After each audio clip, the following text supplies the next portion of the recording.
Um, Perfect, here we go. So today we have with us our Chief Operating Officer, Dan Okoli. And so I'm going to, first we'll give Dan about 10 minutes to do some opening statements and talk about his work and what he's been doing here. And then we'll go into some pre-submitted questions with Dan that the board members will help to facilitate. And we'll also take live questions towards the end. So if you have a question, go ahead and drop it in chat, or you can send it to one of the board members and we will add it to the queue for our live Q&A. With that, I'm going to pass it to Dan to do opening statements. So Dan, thank you for being with us for our leadership chat, and I pass you the floor. Well, yes, good afternoon. And oh, yes, okay, you can hear me, can you? Yes. Well, good afternoon, and thank you very much. I'd like to thank Austin and the executive board and membership for this invitation. And I've been here about 15 months as Vice Chancellor and Chief Operating Officer for POPD, Physical Operations Planning and Development. And just for those who do not know, this is the physical operation is the division that encompasses the police department and public safety with emergency management and clery compliance under Chief her. And then you have facilities management. So the people that are responsible for the grounds and custodial, but also the maintenance shops. And then you have planning, design, construction, you have real estate and space planning. And so those are some of the areas. Of course, areas like EH&S, which also falls under public safety, is one of those areas. So just to give you a sense of the areas that we're responsible for, and since coming here, what I found is just that in doing our work, some of the challenges that we face, that we're working together, some of it, the challenges arise from expanding the campus to the degree that we did. You have a 2020 project, and that is the kinds of thing that happens once in a generation, where a campus builds that much in so short a time, almost add double the size of the campus in a short period of time. And with that, you have a department that didn't necessarily grow, or a division that didn't grow to the same proportion that the campus grew, but also the speed with which the campus grew also exposed the campus to all manner of regulatory issues, you know, where over the period of my 15 months, we've been dealing with those, whether it's CDFW, Fish and Wildlife, or Office of State Fire Marshal. And so, and that's sort of what we do now. By way of background, when I came here, I came from Northern Arizona University as a vice president, responsible for similar areas and as well as auxiliaries.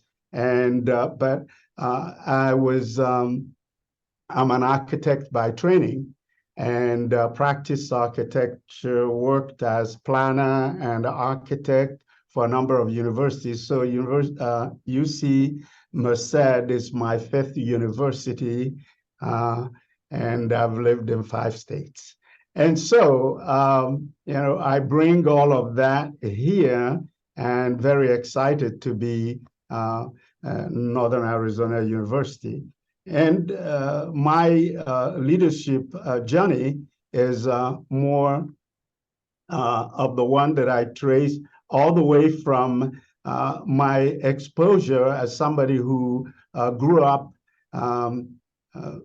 in a Civil War situation as a child and experiencing all the hardships and difficulties associated with that. And it shaped the way I see things. And so, and my philosophy is that I'm a human being first before I became a project manager or architect or any other titles that come. And so that is the lens with which I view things. And that's also what kind of frames my approach to leadership. It's that relationship, between people. So I'll stop there. Thanks, Dan, for that overview that you gave. We'll go into kind of questions. They may overlap some of your opening statements, but if you want to dive more, if you need more clarification, just go ahead and ask us. Our first question is talking about what is the state of your division? And I know you touched on this a little bit, but maybe what were some like really striking observations that you had when you first got here and found your division in the state, and what was good and what did you want to improve on? Yes, and so I think that what I found, so the state of the division is good. From the perspective that I met a lot of people who are really good at what they do and very committed and dedicated to their work.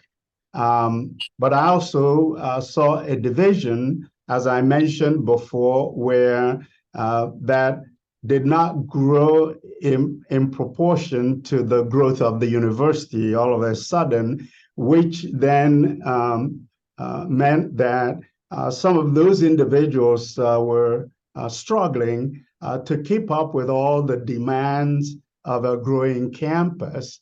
But also, I found that in those divisions, the different departments focus so much, and again, maybe because of the idea that everybody felt they had so much work to do that it was more of put your head down and get the work done type of thing. There was sort of a division that where certain areas needed to talk to each other more that did not. So it was important to recognize that it's not an either or, it is a both and. We get our work done, put our heads down, but talk to each other often, because sometimes such collaboration might help us to leverage resources from another department as opposed to duplicating things. And so it's a group of very experienced people working hard to get things done, and but needed to talk to each other a lot more, just kind of to leverage or to take advantage of the synergies that might exist when you do that. Thanks, Dan. And I think Molly has your next question. Yep. So this is a very, simple, easy question. What's your vision for your division? Well, so I put it in this fashion, and hopefully makes sense in the same way that I've shared with the leadership of my division. And because I like sports, and I like to be a championship team, to be a winning team. And what that means is not necessarily a collection of stars, but a collection of individuals who can complete each other's sentences, people who can pick up when somebody is not there, and it's the next person up. If somebody is injured on the team doesn't just collapse because of that. if it is truly a championship caliber team, the next person steps up to the plate and is able to keep going. And that happens when people can talk to each other, people understand what the different people are doing, and there is a level of communication that gets us to that point. It's even more important when you have a lean team, where you have to cross boundaries or probably blur the very hard boundaries that exist between departments so that, again, you can leverage resources across. In some cases, that projects become more like a metric type of situation where people are coming from different departments to try to solve that. So it's a team that can win championship over and over again, and they do so because they talk to each other, they collaborate with each other. Doesn't mean that they go out to have dinner every evening together. They may not be the best of friends necessarily, but once on the court, everybody leaves everything on the court. That's my vision. Great, thank you. I love that. Thank you. How can internal or external staff bring concerns and feedback back to you? Yes, and so as it stands, what happens is that, you know, with typically the heads of the different departments are the first place where people will go with issues that that they would resolve, as I can't address all the issues that if everybody start bringing them to me. But typically, when somebody wants to either share something, they can send an email. It could be to me or to ideally to Tony Smullen, who is my chief of staff, or Brandy Alvis, who is my EA. And in time past, there have been people who basically requested, that they will set up a time to meet or to talk, and we've done a few of those with students, with staff, and with other faculty on campus. And so that way I try to be accessible. But if it is some general issues on campus about things that are happening, or a door broke or something, hopefully those are not the things that somebody kind of calls me and say, well, I couldn't get into my office. We have FM help where, they can call and report something and somebody follows up.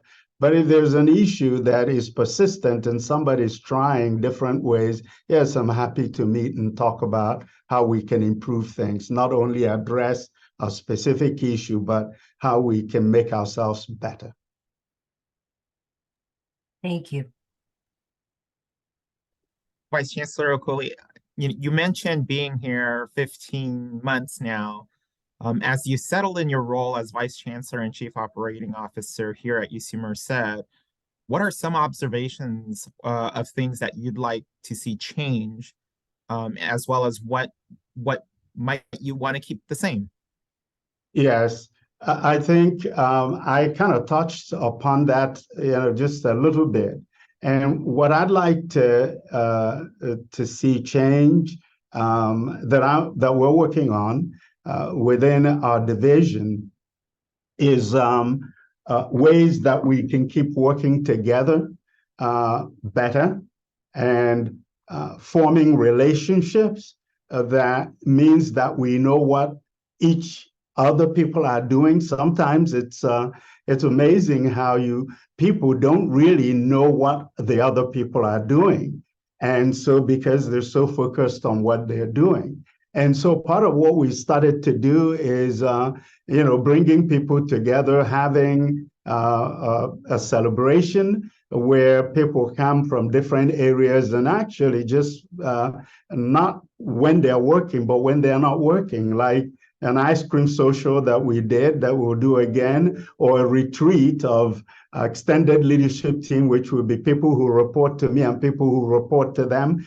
where we bring them together in over 1.5 days, or even my own immediate team and having a retreat that's an overnight, just for people to get to know each other, because you build trust that way. And that's some of the things that I'd like to begin to change. There are some things that we are working on changing, which are processes that we see oftentimes seem to be things that get stuck. And people call, I've been trying to get this done and it's not getting done. And I've heard, complaints about stuff like that.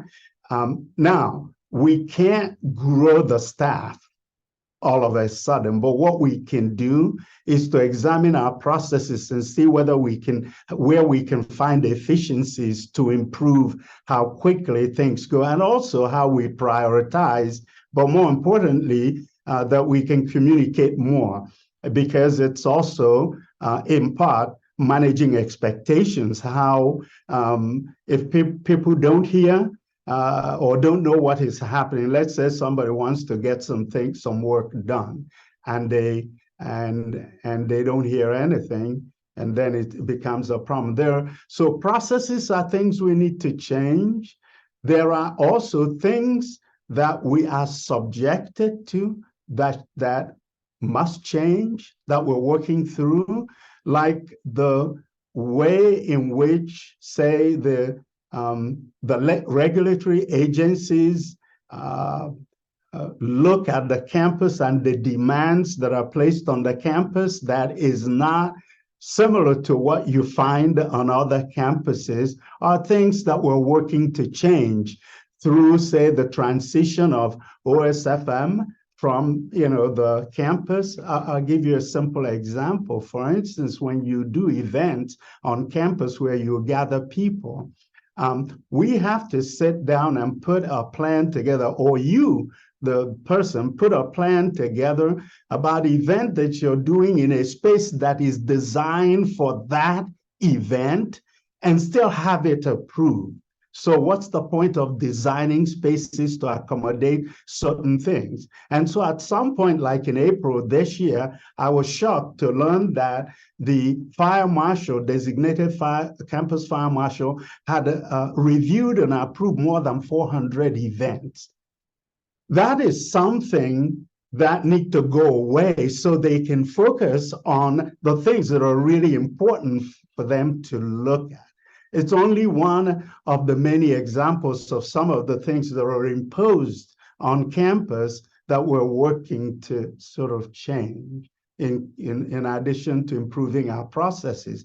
What I wouldn't change are the experiences we have and some of the caliber of individuals that work on our campus in our staff. And if you go around campus, just to think that all of our grounds are maintained by about 10 people.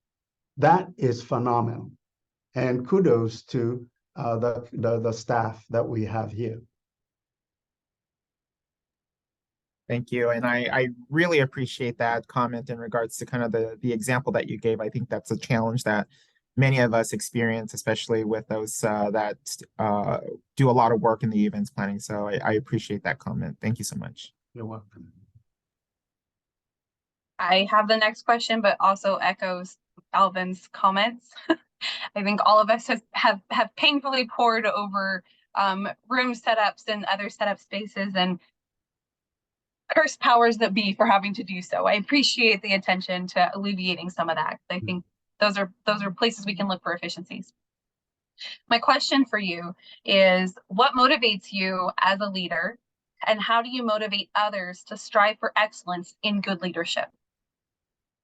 Yes. Challenges that to get up every day and feel like I know that there are things that I need to do, that I set my sight on to improve things, to make the campus better, to make things work better for the campus and the people who work with me, my colleagues within my division, but also my colleagues across. the campus is a motivation. But one of the biggest motivation is who we serve. You know, that we're here only because there are students, and that those students that we serve, particularly on this campus, are a special kind of a breed of students, I'll tell you, because my first day on campus, I lived at Granite Pass at the apartment, and I lived there for about 3 months. And so that was a great opportunity to get to know the campus very quickly. And on our first day, my wife and I were, after we moved in, and we wanted to go get something to eat. But as you know, it's not like crossing the street and finding someplace. And so again, we were tired, and we didn't really want to start driving into town and finding ways. And I just remember that there's the path that's over there, and that we could go there and grab something, and we decided to do that. So as soon as I walked in and I saw this thing that says no cash, I said, wow. And then I saw people bringing in their cards. I didn't have any yet. And I was engaging the cashier and said, would you take credit card or something, because I don't have one of the IDs yet. As I was having this conversation, there were a couple of students who were sophomores at the time. I didn't know that, but I later found that, who had just entered the dining before us. And then, and they realized that, we didn't know what we were doing. And so, and they swiped their cards and paid for our meals. I didn't even know it. And then the cashier said, you can go in. I said, no, I'm just trying to figure out if I can pay with a credit card. I said, no, your meal has been covered. It's covered. I said, how? And she pointed to the girls and said they paid. And one of the young women then said to me, oh, no, you are a guest. And they paid, with their for their guest pass, and that's how we had our first meal in Merced, my wife and I.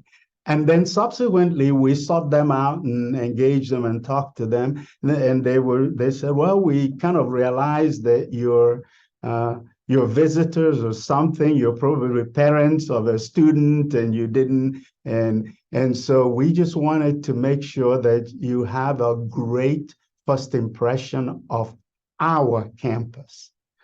And to think about these sophomores thinking about our campus, the common good, not just about themselves and how visitors see them, it really touched me.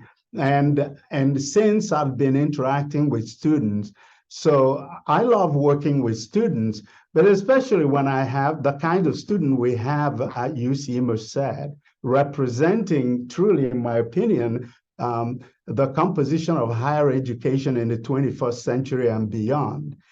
It inspires me to be part of preparing them and supporting them, because I see greatness when I see students like that. I see future presidents and future astronauts and just people who are going to make things happen. So that inspires me. And so I share some of these stories when I want to inspire and encourage my people and different people that I encounter, because we need to see our work as being a lot larger than the narrow focus of what we're doing at that particular time. So like the custodian, it's not just the custodian, they're helping, to support future presidents and future professors and future astronauts. So when we do grounds work, I want them to see that a lot of the students who decide to come to our campus and people who stay, may make their decision in the first few minutes they walk onto the campus. If it really looks good and inviting and we're taking care of, every blade of grass, it sends the signal that we're really serious about taking care of everything else, and the parents will know that we will take care of their kids. So they need to know that their work is not what they're doing at the time, but the larger implication and what it means for recruitment and retention of students. And so that's how I connect what we all do to the larger mission of the University of, teaching, learning, research, and public service. So you've sort of answered some of my questions. So I'm trying to reword it to kind of, but basically, how do you think what can we do to continue to grow our campus community and make people feel like they belong? Yeah. So this is a great question. I think that recognizing, first of all, the recognition that we are here to support one another, no matter what role we play, and being willing to have conversations that make us understand different perspectives, other people's points of views, and open to conversations about different lived experiences and how those come together to make us a better place. And I'm really talking about an inclusive environment where it starts with our attitude. And so by having those kinds of conversations, encouraging those kinds of conversations about what we all bring in all of our richness, and the different perspectives that we bring to campus. And that's what, but also the idea that people are not just about their work. And when I have tried to bring our team together in non-work setting, it is, we need to know people and understand where they're coming from to actually be great team members with them, because we now understand how they think. So that's about making people, feel like they belong, but it's got to be intentional. That's that. The other part of it about growing our campus, I am not, but when people feel like they're welcome in a place, then they want to stay there. And they want to tell the story about this great place where they work. And they, similarly, students can tell the story about this great place they go to school. And that could bring more people to us and make this an attractive place for people to thrive. I don't know if I addressed your question. You did. Thank you.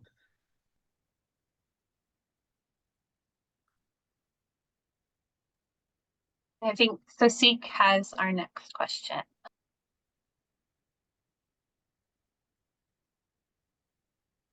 What is your leadership style, and how are you implementing this with your team? Yes, and so thank you. Great question. So really, I see my style as a coaching, teaching style of leadership, which is, first of all, that I have to be accessible, to the people. And I said, and I tell this story when I had the opportunity to talk with some of the people who work with me, some of my colleagues, and that I'm here to provide a different, another perspective that they are the stars in what they do. And an example would simply be that, Phil Jackson is a great coach, and Michael Jordan and Scottie Pippen are great players. But in the same field, Phil Jackson cannot compete because he'll be left in the dust as a player against Michael Jordan and Scottie Pippen, or even Dennis Rodman, and that whole cast of stars on the team. But that what he brings is, sitting in a different place and having a different perspective where he can provide feedback not only on the individual players and how they are playing in certain situations, but the interaction that takes place amongst these team members that can help to improve team performance overall. And so that it's not just a collection of stars, but really a collection of but a team, a strong team where all that communication is going on, where everybody's looking out for the interest of the team. And so my style and how I implement that is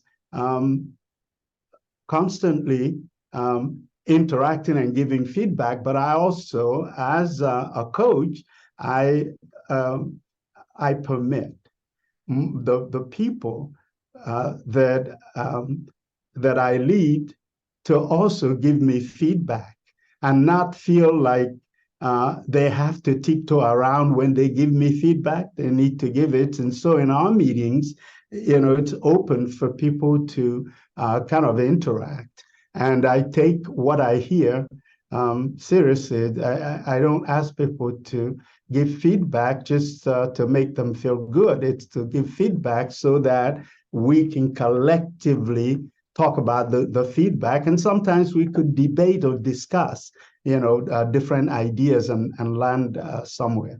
So it is the coaching style, which means that for me, I meet with all my direct reports every week, once a week. And then I have a group meeting once a week. If we don't need to meet, we can cancel, because I feel like it's, again, like a team. If you have a team and you don't practice week by week and kind of talk about things that are going on, but you're thinking that someday you go out there and play a game and you win. No. So that's the frequency that allows us to talk about all the things that bubble up on campus. And the one-on-one is where we talk about things with that individual that we need to talk about with just that individual or that player, if you will. And then the collective meeting is where we talk about all the things that we need to talk about. And so it's that simple, but also sending the message across that professional development training, because part of coaching means that if somebody needs something to improve their performance in a particular area, that the opportunity is there.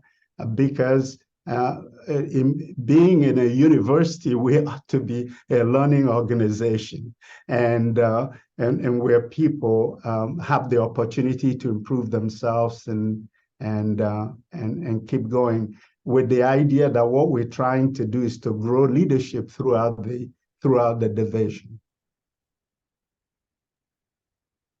Did that answer your question?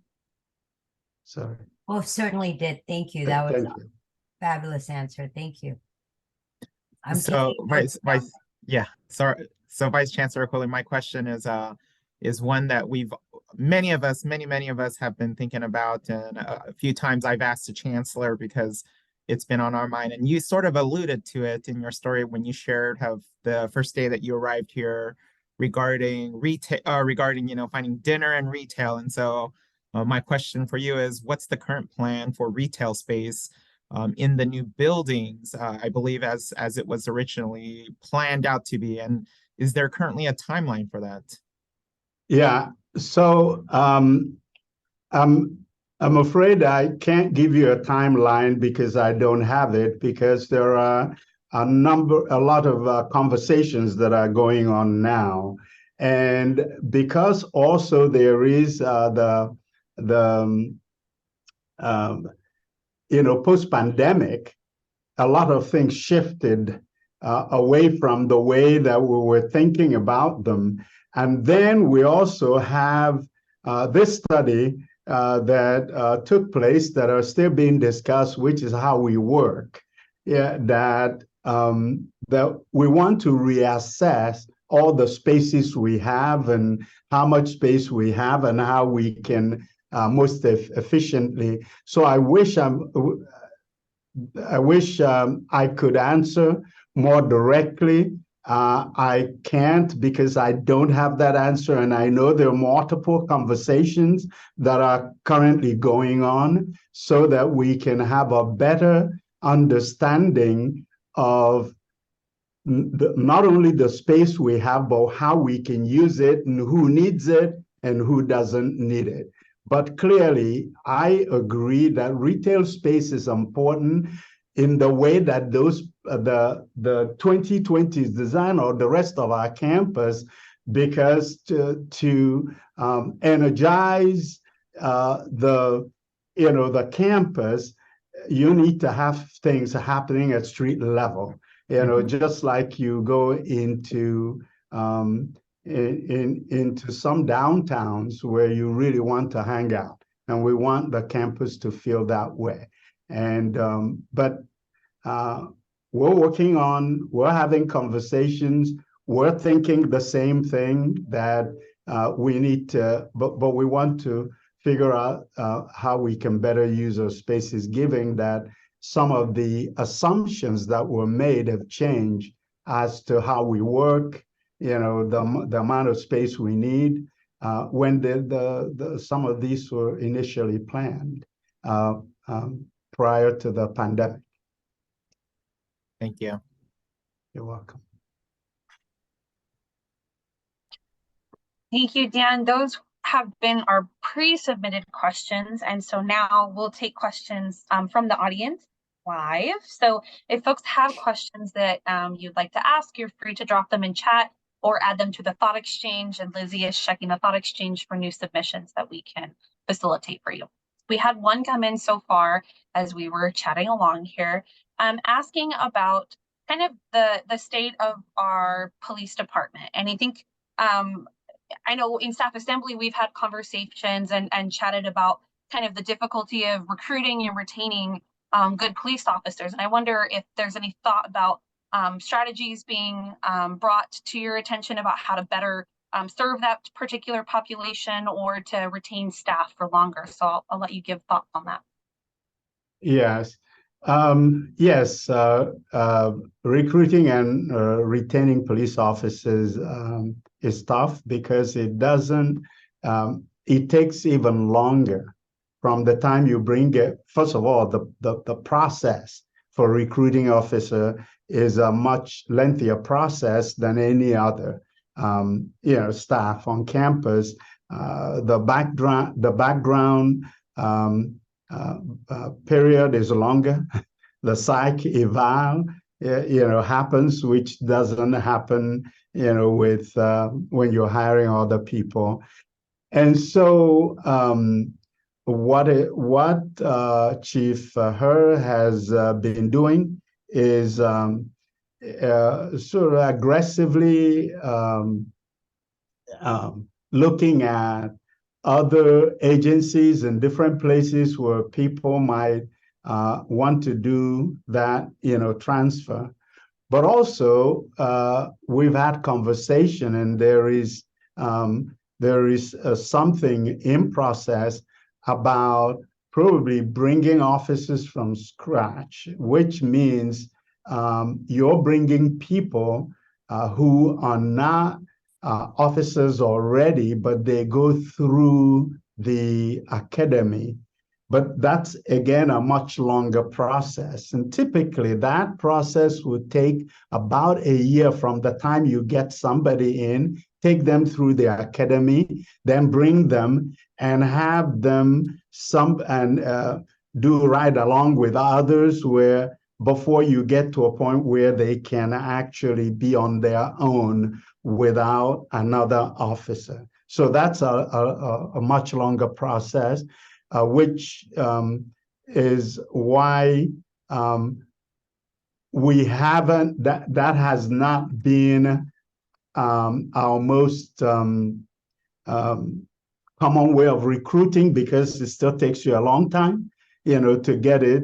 We're still trying to find whether you can find people who are officers somewhere that can come. But we've also started that piece, so that in parallel, we're looking at different ways. And then I think that it is what the other thing that we've started to do, that I do within the department, is when people leave, I personally, with our chief of staff, Tony Smolin, sit down and do a exit interview. So this has nothing to do with whatever HR does. It's just, I want to know, what we can do to keep people here. And so we're gathering data from what we hear. It's not one thing, it's multiple things. And even with the police personnel that have left recently.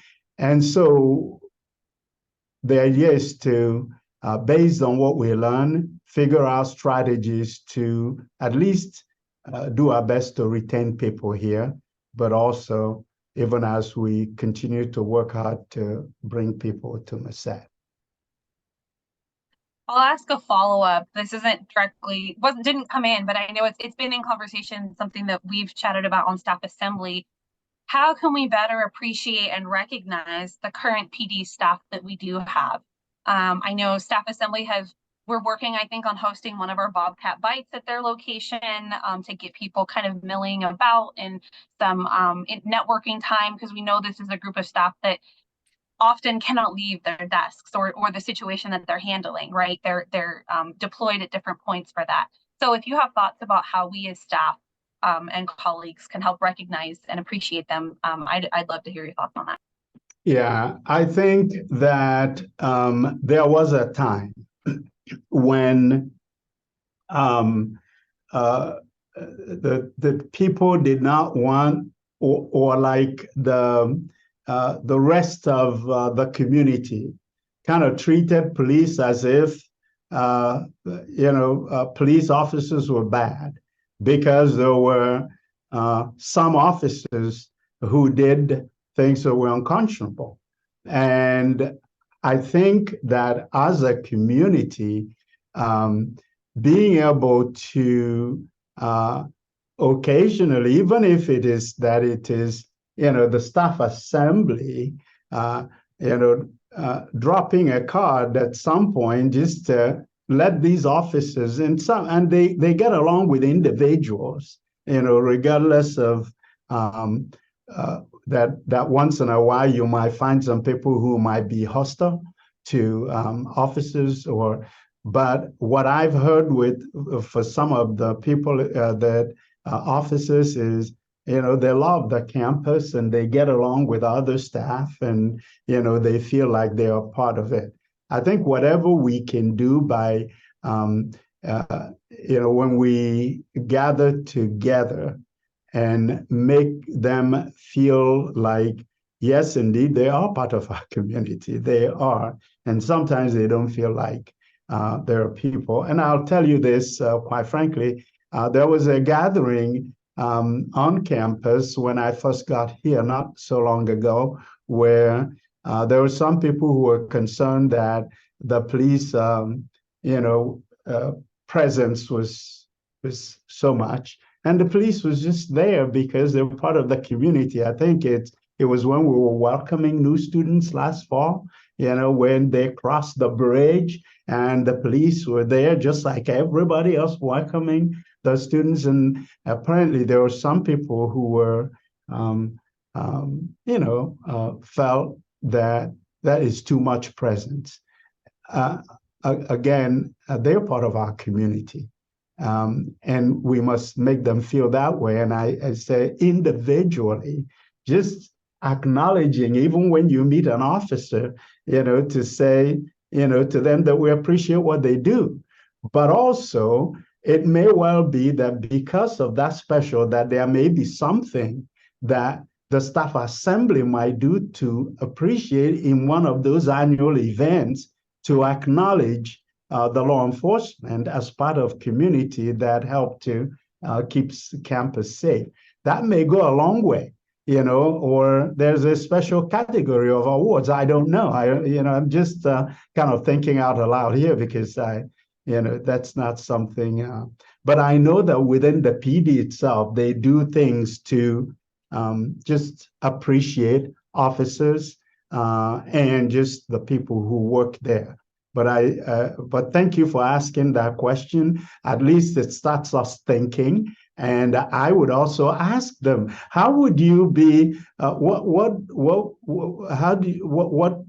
makes you feel more appreciated and part of the community? How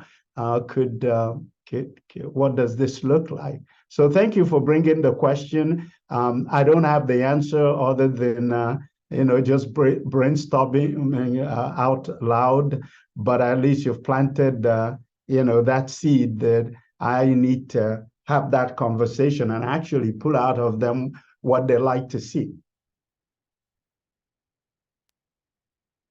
Thank you so much, Dan. I want to give an opportunity to any board members if they'd like to ask any additional questions. Otherwise, we will start to wrap up.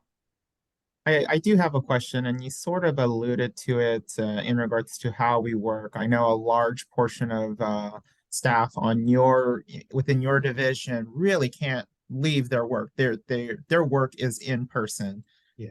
So what are ways that you might be thinking, or ways that the campus can think in regards to making sure that we are inclusive of all staff when we talk about flexibility in regards to work? So not just remote work, but different schedules of work.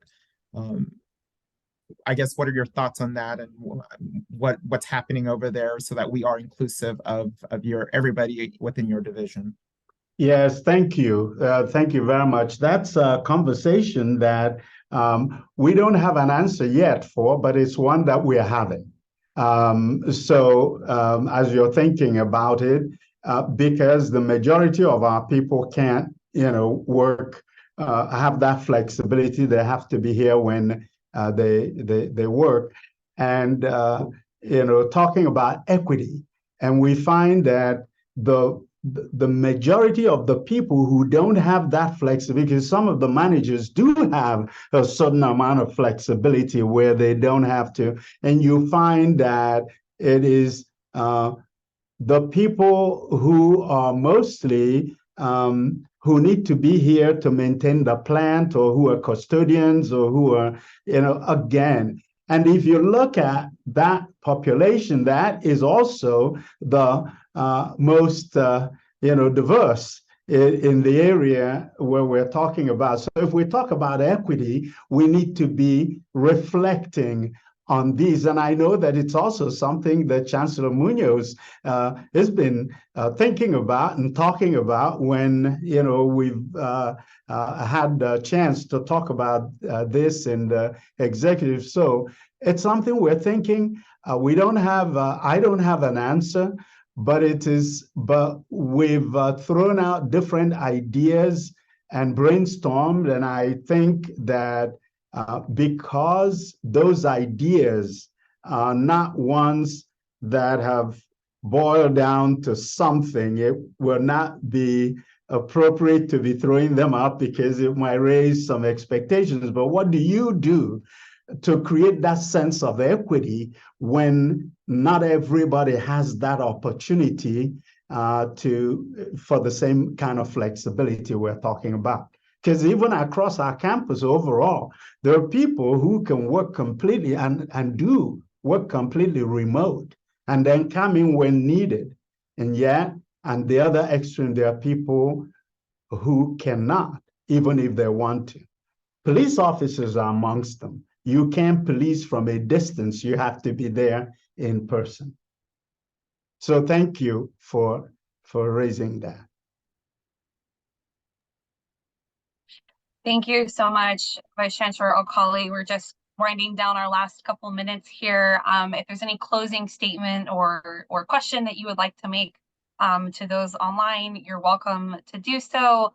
Otherwise, I just want to really say thank you to you and to everybody that joined us this afternoon. Just again, I very much appreciate the opportunity to have this conversation. It's really wonderful. You think about things like this, where you can talk to some campus leaders and exchange ideas, which is part of the kind of thing that we plan out within our division, where we get people to tell us about their leadership journey, so that everybody kind of gets the opportunity to hear and understand. I thank you for the insightful questions that you've asked. So the value that I take out of this, more than anything else, is that you've challenged me with some of the questions to go back and begin to think about them and work with my team about some of the things I heard today, so that it becomes a serious, we can have more serious conversations, and as a matter of urgency for some of them, try to come up with ways of addressing them. So for that, I thank you, and I appreciate the opportunity. Thank you so much. I know, and we are just about right on time. So give everybody back about 30 seconds of their day. We talked earlier in our general meeting about how busy this time of year is. So I really appreciate your time and everybody else who took the time to listen and submit questions today. So thank you, and looking forward to future programs and partnerships as well. Okay. Bye. Bye. Have a good afternoon. Thank you.